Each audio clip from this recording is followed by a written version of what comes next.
Hello and welcome to Brave Beaters. Today, a dream come true. If 5 months ago I was sketching these two watches united into a single image, today I have the chance to review them side by side. So I present you with pride the real Comex Omega story and the Seamaster 300 review. Enjoy.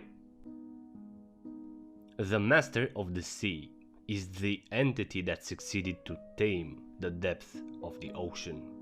Young and confused, he was not convinced if he liked better the land or the sea, so he chooses to master both. Born in peaceful times but inspired from the fires of the war, our Master of the Sea has a clear conscience. So the Omega Seamaster was born in 1948 after the finishing of World War II. When the world settled in peace until 1967, the Omega Seamaster was defined as being a dressy sport watch. Defined by the lessons learned of Omega in World War II, obviously the watches provided for the good guys, the Allies. In 1957, Omega introduced the trilogy. They were representing the most technologically advanced watches provided by Omega so far. More precise, the Seamaster, the Railmaster and the Speedmaster. So to avoid confusion, in 1968 the identity of the Seamaster was splitted in two clear lines.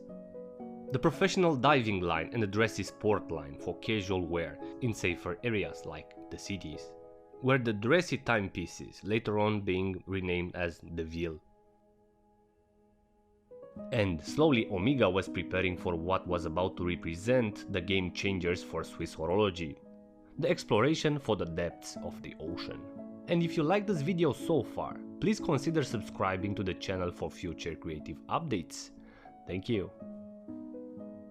In the late 1960s, underwater exploration, offshore oil constructions and maintenance, as well as applications such as scuba diving, water sports and naval special forces, saw an increase in demand for underwater watches. The number of employees of underwater constructors at the time exceeded 3,000, of which 1,500 were commercial divers.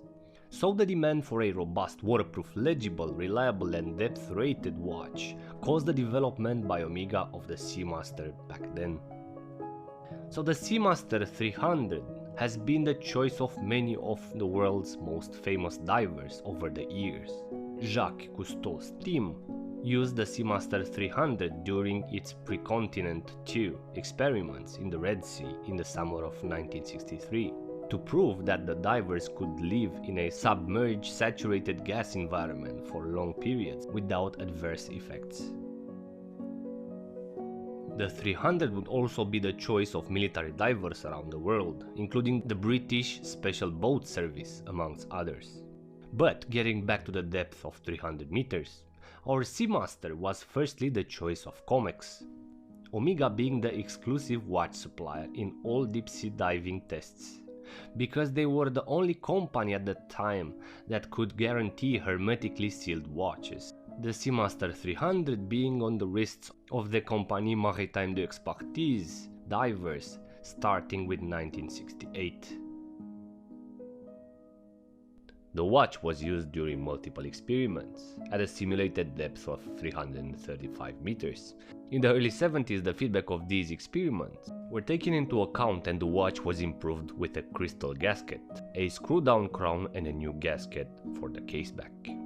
And at the outset of 1967, various manufacturers submitted watches for testing to Comex, but none of them matched the Omega's waterproofness, ruggedness and precision. And the watch of choice for early exploration and testing was uniquely the Seamaster 300. Unfortunately, among the collecting community, there is a tremendous amount of misinformation about the Comex Omega and subsequently the Comex Rolex. Later on, in 71 and 72 onwards, companies such as Rolex tried to enter the market by introducing a helium release valve because their watches were not impermeable. However, this was a poor solution because the helium inside of a watch, even if released on decompression, causes fluctuation in the watch's timekeeping ability. Throughout this relationship and the development of the bigger brother, the Seamaster 600 Ploprof, Comex divers fed back critical information to Omega. This greatly influenced the Ploprof's design, leading to tweaks like darkening the dial to allow for a higher contrast underwater. The genuine input from Comex resulted in a watch that put utility and functionality first. To begin with, they started with an entirely new design in collaboration with Comex. The function-first approach to the design is credited largely to Frederic Robot, the president of Aquastar back then, who joined Omega as a consultant for their sports models. Robert went on the launch of Omega's Marine division between 1967 and 68. Prior to the partnership with Comex, Rolex had a very different approach to test their products. They would loan their watches out to divers in exchange for routine test reports. It's important to remember that Rolex didn't get it right straight away.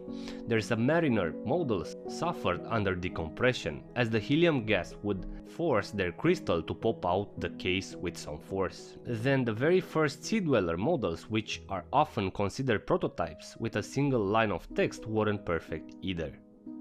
But getting back to our Master of the Sea, the model had a fascinating romantic appearance. And if the Trilogy collection had proposed to the world technologically advanced watches but with simple straight lines, the Seamaster 300 proposed a contradiction between functionality and elegance, being the foundation of Omega divers until today and probably from tomorrow as well. The complexity of the case makes this model to be recognized by the watch lovers all over the world.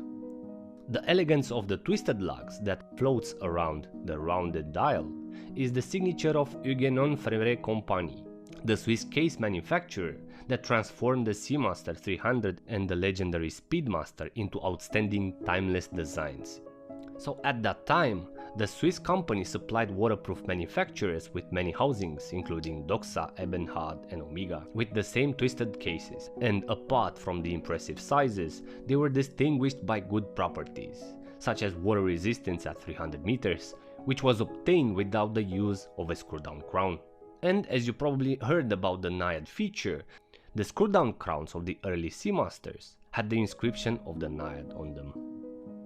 The dial of this famous diver features a dark grey tone, some might say black, but dark enough to contrast those beautiful white conic indices. The rhythm of the indices being interrupted by the iconic numerals made from a curved single line. And there are multiple variations of the 300 model, with date no date, with numerals or with triangle as well. And as you know, the military specifications of the British Royal Army made this watch unique and desirable, with the big triangle at 12 o'clock filled with tritium, alongside the iconic sword hands and the bidirectional bezel that contained loomed numerals for maximum legibility underwater and at night. Today, the famous design is inherited by the Seamaster Planet Ocean. In our days, the 600 meters diver is inspired by the essential design lines of this legendary diver. This model being reiterated, ending up as an elegant and an essential tool watch even for the famous agent 007. And to conclude, what do I feel when I strap this legend on the wrist? I felt it so heavy that I barely could have held the arm in place. It is a heavy piece, but not from the weight perspective, but from the historical perspective, thinking that I was lucky to have the chance to see and feel a historical object that impacted the diving horology for more than 70 years. So, hope you liked this video and enjoyed it as much as I did. The Seamaster 300 is not a brave beater, because it's too overqualified for this distinction. So please don't forget about the design challenge, where we work together to redesign the Certina DS PH200M. The link is in the description with the Google Forms. And as usual, if you like this video, please hit the thumbs up and the subscribe button for future creative updates. And until next time, stay safe.